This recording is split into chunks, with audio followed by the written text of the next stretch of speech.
So hey the guys, we are here with our new video. So आज की video में मैं जो ब्लीच का 13th एपिसोड है ना उसको पूरी तरीके से एक्सप्लेन करने वाला हूँ। तो वीडियो में एंड तक बने रहना, वीडियो काफ़ी ज़्यादा इंटरेस्टिंग होने वाला है भाई लोग। तो बिना किसी देरी के आज की वीडियो शुरू करते हैं।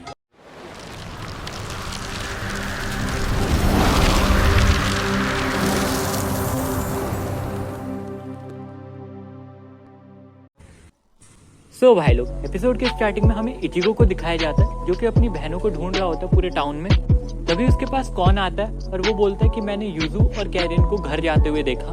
फिर इचिगो बोलता है कौन को कि तुम घर की तरफ जाओ और कैरिन और यूजू को प्रोटेक्ट करो। देन फिर हमें स्कूल का सीन दिखाया जाता है जहाँ पर जो अपनी तात्सुया है ना और एक चिजरू नाम की लड़की है, ये स्कूल में साफ सफाई कर रहे होते हैं। पर ओरेहिमे भी खड़ी होती है और वो कंटिन्यूस आसमान की तरफ देख रही थी। ओरेहिमे है ना वो एटमॉस्फेयर में कुछ नेगेटिव एनर्जी फील कर रही थी। एंड फिर जो ओरेहिमा है ना वो तात्सुया और चिजरू को बोलती है कि ये सब फालतू काम छोड़ो, चलो मेरे घर चलते हैं और अपन टीवी देखेंगे। फिर ओरेहिमे उन दोनों को फोर्सफुली ले जाने लग जाती वहाँ से, क्योंकि ओरेहिमा को लग रहा था कि अगर वो ज़्यादा देर यहाँ पर रुके तो उनके साथ कुछ खतरनाक चीज़ हो सकती है। तभी तात्सुया बोलती है कि मुझे ये डोजो वाले कपड़े चेंज करने दो, मुझे स्कूल यूनिफॉर्म पहनने दो, फिर मैं तुम्हारे घर आती हूँ। देन सडनली ओरेहिमे के पीछे एक हॉलो आ जाता है और ओरेहिमे को बोलता है कि नाटक मत कर लड़की, मैं जानता हूँ तू मुझे देख सकती है। ये सब सुन के ना जो अपनी ओरेहिमे वो काफ़ी ज़्यादा डर जाती है। चिजरू उसको ऐसा देखकर समझ नहीं पाती कि यहाँ हो क्या रहा है। चिजरू फिर ओरेहिमे से पूछती क्या ओरेहिमे तुम ठीक हो? ओरेहिमे बोलती है चिजरू भागो।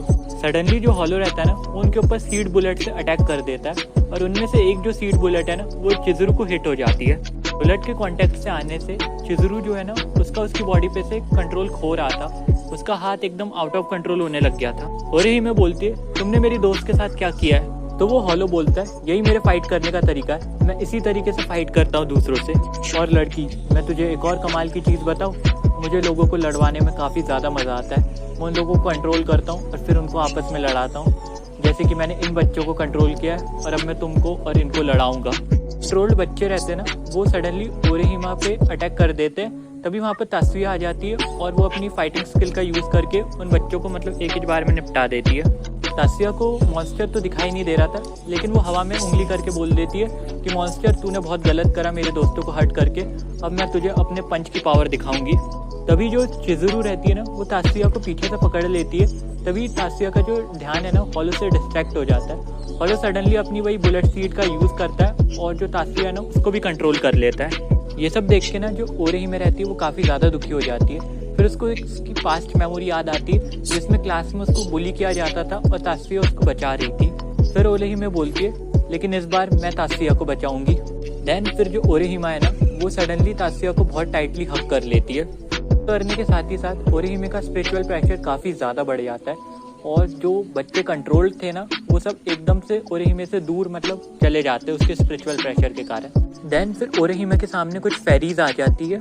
वो फेरीज बोलती है कि तुम्हारे हाई स्पिरिचुअल पावर के कारण हम वापस से अलाइव हो गए, अगर तुम चाहो तो तुम्हारे लिए हम तुम्हारी दोस्त को हील कर सकते हैं। उसके लिए तुम्हें बस एक चैंट हमारे पीछे रिपीट करना होगा। फेरीज जो है ना वो एक चैंट बोलना चालू करती है और जो ओरेहिमे ना वो चैंट रिपीट करती है। सडनली वो जो ओरेहिमे है ना उसकी इंजरीज हील होने लग जाती है। फिर वहाँ पर लास्ट वाला फेरी आता है और ओरेहिमे को बोलता है कि मैं अटैक वाला फेरी हूँ, अगर तुम मेरा नाम लूँगी तो मैं तुम्हारे दिए गए टारगेट के ऊपर अटैक करूँगा। ओरेहिमे जैसी उस फेरी का नाम लेती है वो फेरी ना सडनली हॉलो के ऊपर अटैक कर देता है और हॉलो को अंदर से फाड़ देता है। वहाँ पर उरुहारा और टेंसाई भी आ जाते हैं चैड को लेके। चैड काफ़ी बुरी तरीके से इंजर्ड था और फिर वहाँ से वो चैड और ओरेहिमे को लेकर अपने वो बेसमेंट वाले एरिया में चले जाते उन दोनों को एक प्रोटेक्शन देने के लिए। देन फिर हमें रुकिया को दिखाया जाता है जो कि एक हॉलो के साथ फाइट कर रही थी। उसके पास भी सोल पावर नहीं थी, इसलिए वो पूरी तरीके से टक्कर नहीं दे पा रही होती हॉलो को और हॉलो उसके ऊपर भारी पड़ रहा होता है। तभी वहाँ पर कौन आ जाता है और कौन एक ही किक में वो हॉलो को फिनिश कर देता है।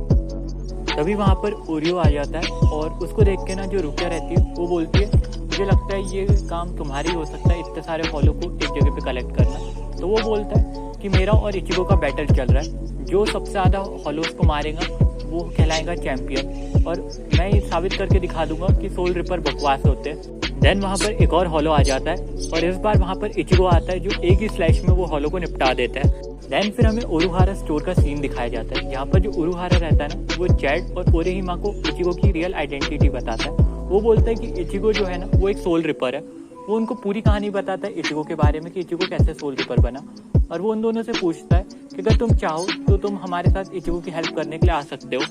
With this guys, we have completed our 13th episode of Bleach। तो भाई लोग वीडियो कैसा लगा कमेंट करके बताना, वीडियो में अगर कोई कमी हो तो भी कमेंट करना, और लाइक शेयर सब्सक्राइब करना इस वीडियो को। मैं मिलता हूँ तुमसे अगले वीडियो में। अपना ख्याल रखना, अपनी फैमिली का ख्याल रखना, और थैंक यू वीडियो पूरा देखने के लिए। तो बाय बाय भाई लोग। एपिसोड की स्टार्टिंग में हमें इचिगो को दिखाया जाता है जो कि ओरेदा पे काफी ज्यादा गुस्सा था। वो ओरेदा को बोल रहा था कि भाई तेरी वजह से ना पूरा टाउन खतरे में आ गया है। तभी एक हॉलो इचिगो के ऊपर पीछे से अटैक कर देता है, लेकिन इचिगो बड़े आराम से उस हॉलो को हरा देता है। फिर कौन स्काई की ओर इशारा करता है और बोलता है कि वहाँ से बहुत सारे हॉलो और आने वाले हैं। ऊपर से इतने सारे हॉलो देख के ना वो जो ओरेदा है ना वो काफ़ी ज़्यादा एक्साइटेड हो जाता है और वो सीधे चले जाते हैं उनसे टकराने के लिए। रुकिया इचिगो को रोकती है और उसको बताती है ओरेदा जो है ना वो वर्ल्ड का आखिरी क्विंसी है। रुकिया इचिगो को अपनी पूरी कन्वर्सेशन बताती है जो उसने उरुहारा के साथ करी थी कि क्विंसीज की वजह से तीनों रेयाम का जो बैलेंस है ना वो बिगड़ गया था, जिस कारण मजबूरन जो सोल रिपर्स है ना उनको क्विंसीज का खात्मा करना पड़ा। सुन के ना जो अपना इचिगो रहता है ना वो काफ़ी ज़्यादा सैड फील करने लग जाता है क्विंसीज के बारे में। देन फिर हमें बैटल ग्राउंड का सीन दिखाया जाता है जहाँ पर जो उरुधा था ना वो काफ़ी बढ़िया तरीके से टक्कर दे रहा था हॉलोस को, लेकिन हॉलोस की जो संख्या है ना वो ख़त्म ही नहीं हो रही थी। तभी वहाँ पर अपना इचिगो लेता है एक तगड़ी एंट्री और हॉलोस की एकदम बैंड बजाना चालू कर देता है वो भी।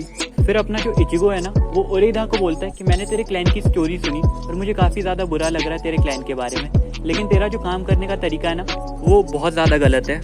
तुम्हें अपने आप को प्रूफ करने के लिए टाउन को खतरे में डालने की ज़रूरत नहीं है। तभी ओरेदा बोलता है ये तो बहुत पुराना मैटर है, मैं इस वजह से तुमसे नहीं झगड़ रहा हूँ, मेरे तुमसे झगड़ने की वजह कुछ और है। मैं तो सोल रिपर्स के साथ मिलकर काम करना चाहता था, लेकिन उनने मुझे मजबूर किया उनके खिलाफ लड़ने के लिए। फिर ओरेदा अपनी पास्ट स्टोरी बताता है इचिगो को। ये बात है मेरे बचपन की, जब मैं मेरे दादाजी के साथ रहा करता था। वो मुझे बताते थे कि क्विंसीज ने काफ़ी गलत किया सोल रिपर्स की बात ना मानकर। मेरे दादाजी के ऊपर जो सोल रिपर्स थे ना वो 24 घंटे नज़र बनाए रखते थे, वो उन पे हर सेकंड नज़र रखते थे। एक बार एक पार्क में जब मेरे दादाजी घूम रहे थे उनके ऊपर हॉलोस ने अटैक कर दिया था। वहाँ पर सोल रिपर्स भी थे, लेकिन सोल रिपर्स ने एक बार भी उनकी मदद नहीं करी, उनको वहाँ पर अकेले मरने छोड़ दिया था उनने। ये सब सुन के ना जो अपना इचिगो है ना वो काफ़ी ज़्यादा सैड फील करता है। देन फिर इचिगो बोलता है कि तुम्हारे दादाजी चाहते थे ना कि क्विंसीज और सोल रिपर साथ में मिलकर काम करें, तो क्यों ना अब हम साथ में मिलकर काम करें। मैं ये बोल रहा हूँ कि तू और मैं साथ में मिलकर हॉलोस के अगेंस्ट फाइट करें तो कैसा रहेगा। ओरेदा इस बात से एग्री कर जाता है और फिर ये दोनों तैयार हो जाते हैं फाइट करने के लिए। इनकी और हॉलोस की काफ़ी तगड़ी फाइट होती है। यहाँ पर आसमान में एक बहुत बड़ा सा क्रैक आने लग जाता है जिसको फाड़ कर एक हॉलो बाहर आने लगता है। इतने बड़े हॉलोस को मैनोस ग्रांड कहा जाता है।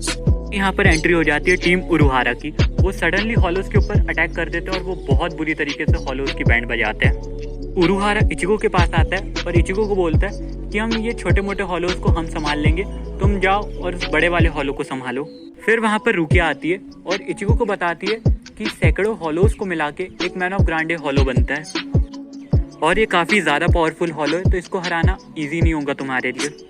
रुकिया जो है ना वो इचिगो की हेल्प करने के लिए जा रही होती है, लेकिन उरुहारा बोलता है कि ये फाइट में इचिगो को अकेले लड़ने दो, ये उसकी फाइट है और उसको हैंडल करने दो, मैं देखना चाहता हूँ वो अपनी फाइट कैसे हैंडल करता है। वो जैसे ही वो बड़े हॉलो के ऊपर अटैक करता है उस बड़े हॉलो को बिल्कुल टाइम नहीं लगता इचिगो को साइड करने के लिए। देन फिर ओरेदा भी अटैक करता है, लेकिन ओरेदा का भी कुछ अटैक काम नहीं आता वो बड़े हॉलो के ऊपर।